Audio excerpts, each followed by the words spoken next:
بسم اللہ الرحمن الرحیم۔ السلام علیکم۔ پاکستان اسرائیل کو کیوں نہیں تسلیم کر رہا؟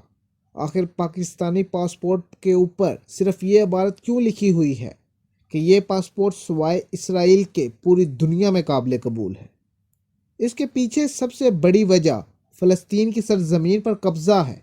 اسرائیل ایک ایسا ملک ہے جو دھوکہ دہی سے فلسطین کے علاقوں پر قابض ہو گیا ہے اور ہر سال مزید علاقے پر قبضہ کر لیتا ہے۔ اس کے علاوہ فلسطینی مسلمانوں پر طرح طرح کے ظلم کیے جاتے ہیں، جس سے وہ جانوروں سے بھی بدتر زندگی گزارنے پر مجبور ہیں۔ 1945 میں قائد اعظم نے اپنے خطاب کے دوران یہودیوں اور اسرائیلیوں پر اپنا موقف ظاہر کر دیا تھا، جس میں انہوں نے فرمایا کہ جس دن یہودی نے یروشلم پر قبضہ کر لیا، اس دن پوری دنیا کے مسلمان مرد اور عورتیں مر جائیں گی۔ مجھے امید ہے یہودی اپنے اس مذموم مقاصد میں کبھی کامیاب نہیں ہوں گے۔ یہودی اس وقت کو ضرور یاد رکھیں جب ان کو پوری دنیا میں کوئی بھی ملک پناہ دینے کو تیار نہ تھا تو فلسطین نے ان کو پناہ دی۔ اب اگر وہاں تسلط اور استحصال کیا جاتا ہے تو وہاں امن اور جنگ کا خاتمہ کبھی نہیں ہوگا۔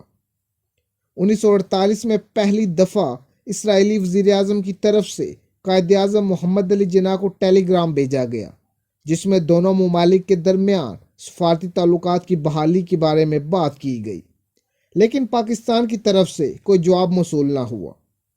1950 میں ایک دفعہ پھر اسرائیل نے پاکستانی حکام سے رابطہ کیا، لیکن اس دفعہ افغانستان کے چند سو یہودیوں کی پاکستان کے راستے بھارت جانے کے لیے اجازت مانگی گئی تاکہ وہ یہودی بھارت سے اسرائیل جا سکیں، لیکن پاکستان نے ایسا کرنے سے انکار کر دیا، جس سے ان کو ایران کے راستے بھارت جانا پڑا۔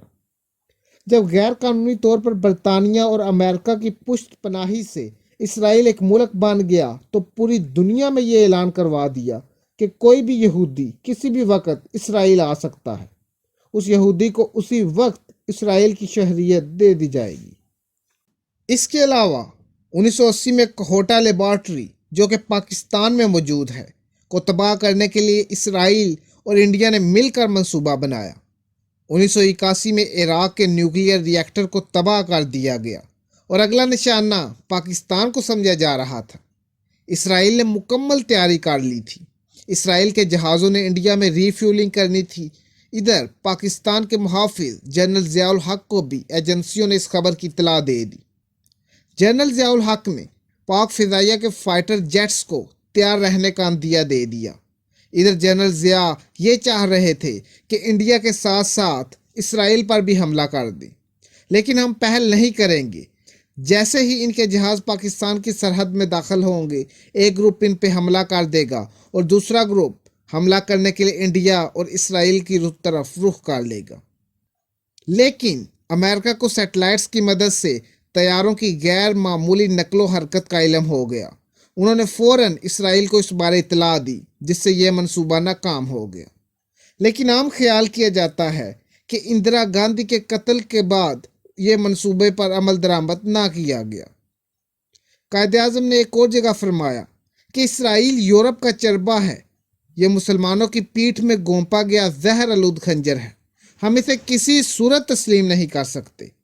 اس کے علاوہ پاکستان کے وزیر اعظم عمران خان نے یہ اعلان کیا کہ ہم اسرائیل کو اس وقت تک تسلیم نہیں کریں گے جب تک فلسطین کا امن پسند حل نہیں نکلتا۔ فلسطین کا مسئلہ ہماری اساس میں شامل ہے۔ دوستو، امید کرتا ہوں آپ کو یہ بات سمجھ آ گئی ہوگی کہ پاکستان اسرائیل کو کیوں نہیں تسلیم کر رہا۔ مزید معلوماتی ویڈیوز کے لیے چینل کو سبسکرائب کریں اور بیل کے بٹن کو بھی دبا دیں۔ شکریہ۔